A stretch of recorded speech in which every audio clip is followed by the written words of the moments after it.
ఈరోజు మనం దేవర ముంగిట నువ్వెంత ఈ చాక్ చూసారా? ట్రైలర్ చూసిన తర్వాత నాకు ఒకటే అనిపించింది, ఆ హైప్తో ఎవరినో ఒకరిని పొడి చేయాలని. కాకపోతే రియాలిటీగా అది వర్కౌట్ అవ్వదు కదండి. ఇక సినిమా పరంగా అయితే ఇంకా అన్నీ సాధ్యమవుతాయి. కానీ రిలీజ్ ట్రైలర్ చూసిన తర్వాత నాకు సినిమా మీద ఎక్కడ లేని ఎక్స్పెక్టేషన్స్ అయితే పెరిగిపోయాయి. ఎందుకంటే దేవర ట్రైలర్ 1 కంటే 2 అదిరిపోయిందండి. ఎన్టీఆర్ అనే పదం ఒక్కడితో మొదలయ్యి ఇద్దరితో ఆగేది కాదు. కొన్ని కోట్ల మంది ప్రేక్షకులు అభిమానులు గుండె చప్పుడు ఎన్టీఆర్.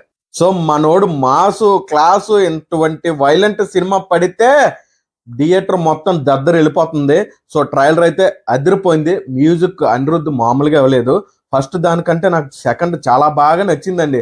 ఆ డైలాగ్స్ కానీ, ఆ మూవీకి సంబంధించిన ఆ థీమ్ కానీ, ఆ బీజిఎం కానీ, కథలో ఏదో ఉంది అని చెప్పే ఒక ఇంటెన్సిటీ కానీ బాగా నచ్చింది. ఎన్టీఆర్ గారి ఫ్యాన్స్ ఎవరైనా ఉంటే మన వీడియోకి ఒక లైక్ కొట్టండి, కింద కామెంట్ పెట్టండి.